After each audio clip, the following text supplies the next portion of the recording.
بسم اللہ الرحمن الرحیم۔ اعوذ باللہ من الشیطان الرجیم۔ بسم اللہ الرحمن الرحیم۔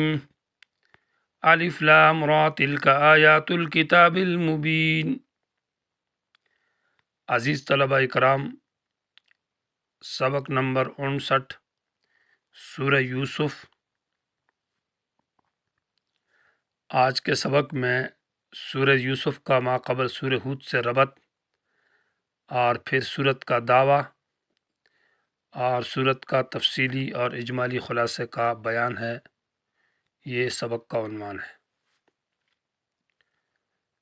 سورہ یوسف جس طرح کے ترتیب مصحفی کے اندر یعنی قرآن کے نسخے میں سورہ ہود کے بعد ہے، تو ترتیب نزولی میں بھی اسی طرح ہے۔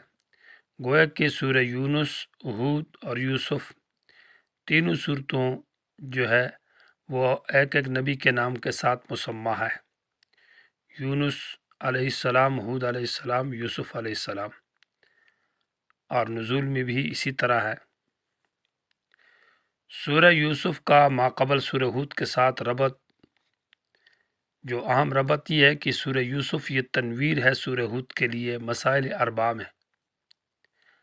ماقبل صورت ہود کے اندر 4 مسئلے تھے۔ پہلا مسئلہ اللہ تعبدوا الا اللہ کی عبادت کا حقدار صرف اللہ کی ذات ہے، اللہ کے سوا کوئی معبود برحق نہیں ہے۔ اسی مسئلے کے اوپر تنویر اور روشنی ڈالی گئی ہے، معنی مثالوں کے ساتھ واضح کیا گیا ہے سورہ یوسف کے اندر۔ دوسری بات تھی کہ عالم الغیب اور کارساز اللہ ہے۔ اس جو دوسرا دعویٰ ہے یہ سورت کے اندر ذکر ہے، اور کہ جس طرح حضرت یعقوب علیہ السلام جو کہ ابو الانبیاء ہے، وہ غائبدان نہ تھے، اپنے بیٹے یوسف کے حال کے بارے میں ان کو کوئی پتہ نہیں تھا، اور اپنے بیٹوں کی تدبیروں کے خلاف ان کو کوئی علم نہیں تھا۔ حضرت یوسف کنویں کے اندر تھے، یعقوب کو پتہ نہ تھا، جیل میں تھے، مصر میں تھے، تو گویا کہ عالم الغیب اللہ کے سوا کوئی نہیں ہے۔ اگر عالم الغیب ہوتا تو یعقوب جو کہ ابو الانبیاء ہے وہ نہیں ہے، تو چہ جائے کہ کسی ولی کو، کسی عام آدمی کو غیب کا علم حاصل ہو۔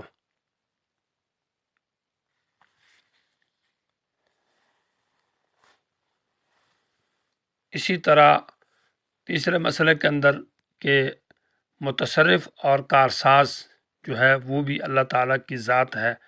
حضرت یعقوب علیہ السلام اپنے بیٹے یوسف کو نہ بچا سکے اور اپنے آپ سے تکلیف اور غموں کو دور نہ کر سکے، تو گویا کہ عالم الغیب اللہ ہے تو متصرف اور کارساز بھی اللہ ہے۔ یہ دوسرا دعویٰ تھا، اس کی 2 شقیں تھیں۔ اور اسی طرح پھر نبی علیہ السلام کو تسلی دی ہے، جو سورہ ہود کے اندر تھا اسی مسئلے کی تنویر اور روشنی کی گئی ہے سورہ یوسف کے اندر، اور اس کا حاصل یہ ہے کہ اے پیغمبر، حالوں کا حال یوسف، تیرا حال یوسف کے حال کی طرح ہے، کہ جس طرح یوسف علیہ السلام کے بھائیوں نے یوسف کے خلاف مکر، حسد، تکبر کیا اور اس کو ختم کرنے کے اور ہلاک کرنے کے در پہ تھے، قتل کے در پہ تھے، لیکن اللہ تبارک و تعالی نے حضرت یوسف کو بچایا اور مختلف مصائب سے بچا کر، قیدوں سے، مکروں سے، آخر مصر کا بادشاہ بنایا اور حکومت دی اور نبوت عطا کی۔ تو اسی طرح آپ پریشان نہ ہو جائیں، یہ مکے والے آپ کے ساتھ بھی اسی طرح کر رہے ہیں، لیکن آخر کار اللہ آپ کی مدد کرے گا، آپ کو اللہ فتح اور غلبہ دے گا، حکومت عطا کرے گا، نبوت اللہ نے آپ کو دی ہے۔ جس طرح کہ یوسف کے بھائیوں نے آپ کو مصر سے، آپ کو گھر سے نکالا، اس طرح مکے والے بھی آپ کو نکالیں گے۔ انہوں نے حسد کیا بھائیوں نے، تو یہاں مکے والے آپ کے ساتھ حسد کرتے ہیں۔ یوسف 3 دن کنویں کے اندر رہا، آپ غار ثور کے اندر 3 دن رہیں گے۔ یوسف کو راستے کے خطرات تھے کہ مصر کی طرف جو منڈیوں میں اور جو قافلوں کے ساتھ گیا اور بکتا رہا، آپ کو بھی مکہ سے مدینے کی طرف جانے میں راستے کے خطرات ہوں گے، لیکن اللہ حفاظت فرمائے گا۔ یوسف مصر میں جا کر پھر بادشاہ بن گیا اور نبوت ملی، تو اسی طرح آپ مدینے میں جا کر آپ کو اللہ تعالیٰ حکومت عطا کریں گے اور آپ غالب ہو جائیں گے۔ جس طرح پھر یوسف کے بھائی یوسف کے سامنے نادم ہو گئے اور جھک گئے، اور آپ نے ملامت نہ کیا، لا تثریب علیکم اليوم کہا آخر میں، اسی طرح جب آپ فاتح بن کر واپس مکہ آئیں گے تو یہ آپ کے سامنے، مکے والے آپ کے سامنے جھک جائیں گے، آپ سے معافی مانگیں گے۔ اور ایسا ہی ہوا کہ آپ صلی اللہ علیہ وسلم سے معافی مانگی تو آپ نے کہا میں آپ سے وہی بات کہتا ہوں جو یوسف نے اپنے بھائیوں سے کہی تھی کہ لا تثریب علیکم اليوم۔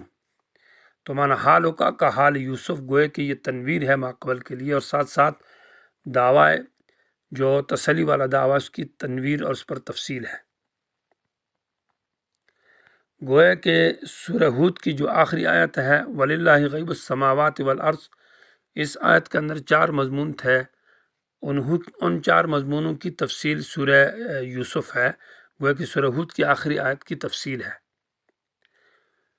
اور سورہ ہود کے اندر گویا کہ تکلیف اور مصائب، ذکر المصائب من الاجانب کا ذکر تھا کہ اجنبیوں کی طرف سے جو مصیبتیں اور جو تکلیفیں آتی ہے، قوم انبیاء علیہ السلام کی قوموں نے انبیاء کو جو تنگ کیا وہ اجانب تھے، اپنے نہیں تھے۔ تو سورہ یوسف میں ذکر المصائب من الاقارب ہے کہ اپنوں کی طرف سے جو تکلیف آتی ہے اس کا ذکر ہے، اس لیے یہ سورہ یوسف سورہ ہود کے بعد ہے اور اس کا ربط ہے اس کے ساتھ۔ گویا کہ بالکل سورہ ہود کے مضامین اربعہ کی تفصیل اور تشریح ہے۔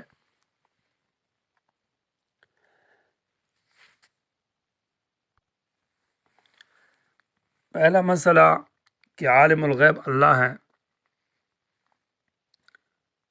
یہ صورت کا دعویٰ ہے، اور اس دعوے کا ماخذ جو ہے وہ آیت نمبر 7 ہے، ان ابانا لفی ضلال مبین، کی یوسف علیہ السلام کے بھائیوں نے باپ کے خلاف جو جرگہ کیا یوسف کے خلاف، تو باپ کو اس جرگے کا پتہ نہ تھا، اور انہوں نے کہا ان ابانا لفی ضلال مبین، کہ ہمارا باپ جو ہے نا وہ غلطی میں ہے کہ ہم سے محبت نہیں کرتا، یعنی ان کی یوسف کے بعد جو حسد تھی اور اس کے خلاف جو جرگہ تھا وہ حضرت یعقوب علیہ السلام کو نہ معلوم تھا، گویا کہ وہ غائب دان نہیں تھے۔ اسی طرح آیت نمبر 11 کے اندر ہے یا ابانا ما لک لا تأمنا علی یوسف، کہ وہ جب باپ کے سامنے کھل کر آ گئے تو پھر بھی باپ کو نہ پتہ چلا کہ ان کا کیا مقصد تھا۔ پھر یوسف کنویں کے اندر تھے، باپ کو نہ پتہ چلا، تو یہ دعوی اول کا ماخذ ہے۔ دوسرا دعویٰ جو ہے یہ پھر آگے صورت کے اندر یہ مختلف مقامات پر یہ بات آتی رہے گی کہ کارساز اللہ ہے، متصرف اللہ ہے۔ آیت نمبر 18 اس صورت کا دعوے کا ماخذ واللہ المستعان علی ما تصفون، کہ اللہ ہی وہی ذات ہے جس سے مدد مانگی جا سکتی ہے ان کاموں پر جو تم کرتے ہو۔ مانا میں تو کچھ بھی نہیں کر سکتا ہوں، میرے پاس اختیارات نہیں ہے، کارساز ذمہ دار واقدار اللہ کی ذات ہے، وہی جو کچھ کرے گا اس کی مرضی ہے، میرے پاس کچھ اختیارات نہیں ہیں۔ تو یعقوب علیہ السلام یوسف کو نہ بچا سکے، اس لیے کہ کارساز اور متصرف اللہ تعالیٰ کی ذات ہے۔ جب عالم الغیب اللہ ہے اور کارساز اور متصرف بھی اللہ ہے، تو اس کے اوپر تیسرا دعویٰ، جو پہلا دعویٰ تھا سورہ ہود کا، وہ دعویٰ اس پر متفرع ہے اور نتیجہ ہے کہ عبادت پھر اللہ تعالیٰ کا حق ہے، اور اسی دعوے کا ماخذ اور آیت جو ہے وہ ما تعبدون من دون اللہ اسماء اللہ تعبدوا الا ایاہ ذالک الدین القیم، آیت نمبر 40 اور 41 کے اندر اس کا ذکر ہے کہ عبادت صرف اور صرف اللہ کا حق ہے۔ اور اسی مسئلے کے لیے گویا کہ سورہ ہود کے اندر پہلے جو ذکر تھا کہ عبادت اللہ کی توحید کی دعوت انبیاء علیہم الصلاۃ والتسلیمات نے دی ہے آزاد دنیا کے اندر، اور سورہ یوسف کے اندر اسی دعوت کو حضرت یوسف علیہ السلام نے محبوس دنیا میں جیل میں قید اور بند کے اندر صورت میں دعوت دی ہے۔ تو اسی عبادت کا ذکر ہے، چونکہ یہ عالم غیب دان اور متصرف اور کارساز ہونے کے اوپر متفرع ہے کہ عبادت کا حقدار بھی اللہ ہے۔ اور چوتھا دعویٰ جو ہے وہ آیت نمبر 111 کے اندر آخر میں حتیٰ اذا استیأس الرسل وظنوا انہم قد کذبوا جاءہم نصرنا فنجی من نشاء، آیت نمبر 110 کے اندر کہ نبی علیہ السلام کو کہا کہ یہاں انبیاء مایوس ہو گئے اپنی ناامیدی سے آگے مدد سے، لیکن آخر کار اللہ نے ان کی مدد کی۔ تو مطلب یہ ہے کہ یعقوب علیہ السلام پر بھی اس طرح کی کیفیت آئی کہ یوسف کے ملنے سے نا امیدی سی، لیکن اللہ نے وہ سب کچھ تکلیفیں دور کر دی اور اللہ تعالیٰ نے مدد فرمائی۔ اے پیغمبر، آپ بھی پر یہ تکالیف اور مصائب آئیں گے، لیکن آپ کی مدد ضرور کی جائے گی اور آپ کو فتح عطا کی جائے گی، آپ پریشان نہ ہو جائیں۔ گویا کہ تسلی ہے اس آیت کا۔ یہ چاروں دعوے صورت کے اندر ذکر ہے، اور ان کے اوپر صورت میں گویا کہ صورت انہی چار دعووں کے اوپر چلے گی کہ غائب دان اللہ ہے۔ حضرت یعقوب علیہ السلام غائب دان نہیں ہے، حضرت یوسف کو پتہ نہیں کہ میرے باپ کا کیا حال ہے۔ اسی طرح متصرف اور کارساز اللہ ہے۔ یعقوب علیہ السلام اپنے آپ سے تکلیف نہ دور کر سکے اور یوسف کو نہ بچا سکا اپنے بیٹوں سے، اور حضرت یعقوب کے اختیار میں علیہ السلام کچھ نہ تھا۔ اس طرح عبادت کا حقدار صرف اللہ تعالیٰ کی ذات ہے کہ انبیاء نے آزاد دنیا میں توحید کی دعوت دی، تو محبوس دنیا کے اندر بھی حضرت یوسف جو ہے وہ اس بات کی دعوت دے رہا ہے کہ عبادت کا حقدار صرف اللہ کی ذات ہے۔ اور ساتھ ساتھ پورے واقعے کے اندر گویا کہ نبی علیہ السلام کو تسلی ہے کہ حالوں کا حال یوسف کو ہم نے آخر کار کامیاب کیا، تو آپ بھی کامیاب ہوں گے۔ گویا کہ حسد کا انجام جو ہے وہ برا ہے، اور ضد کا اور مکر کا انجام برا ہے۔ جو لوگ کسی کے خلاف مکر کریں گے وہ کچھ نہیں کر سکتے۔ یوسف کے ساتھ حسد کیا، مٹانے کی، مار دینے کی، ختم کر دینے کی، لیکن اللہ تعالیٰ نے اس کو بادشاہ بنایا۔ جو کچھ اللہ کرنا چاہتا ہے وہ ہو کر رہتا ہے، مخلوق جو چاہے وہ نہیں کر سکتی۔ مخلوق تو چاہتی تھی کہ یوسف مٹ جائے، ختم ہو جائے، لیکن اللہ نے اس کو نبی بنانا تھا، بادشاہ دینی تھی، تو وہ نبوت دے کر اللہ نے دے دی اس کو، اور بادشاہ بھی بنا دیا، اور ان کی سازشیں ناکام رہی۔